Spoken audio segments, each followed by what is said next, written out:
You know, we've had great support from the donor community. I mean, the one thing about Atlanta is it is a very tight-knit community. Everybody wants to help everyone, so we've had great support from the donor community, from the federal government and the state government with grants. And, you know, but more than anything, it's been our community partners. It's been the Piedmont Health Care System. It's been, you know, the Children's Health Care of Atlanta, the Emorys. It's been our partners, our external partners like Blue Cross Blue Shield of Georgia, who have said, how can we help you? This is really important. We want to get that baby out of NICU, right? Yes.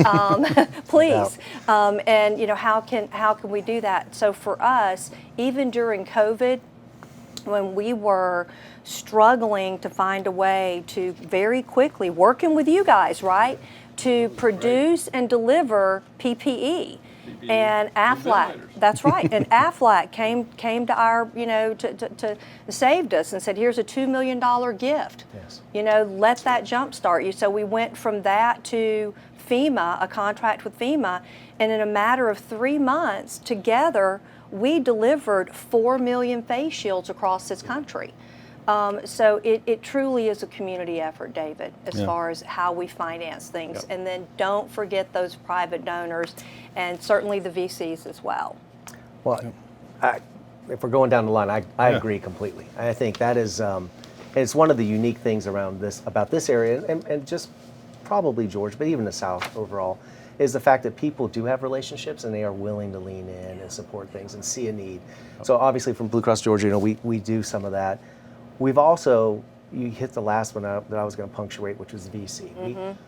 We've been pretty proactive in finding other companies or private equity money and partnering with them to bring solutions to the market.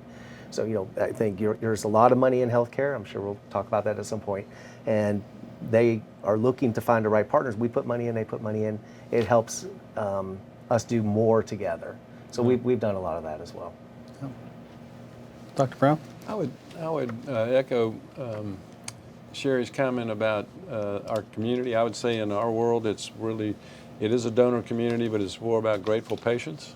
You know, the patients that have experienced a good experience in healthcare and are willing to give back to the system. You know, I think the prime example we have is the new shiny Marcus Heart and Vascular Center at Piedmont Healthcare. Absolutely. Bernie Marcus, the Home Depot co-founder. We've got several other grateful patients that the list is too long to list all the names, but because of that generosity, which was very specific around programs and programmatic development, Mr. Marcus, as an example, to the valve conversation we had earlier, that original gift was around how do we make valvular care the best that it can be in the state of Georgia and not have to travel to other cities for operations in New York or California or somewhere else. Right. Why do we have to leave Atlanta, a metroplex of 6 million people, to get a medical procedure? Exactly. We should be able to do all that here.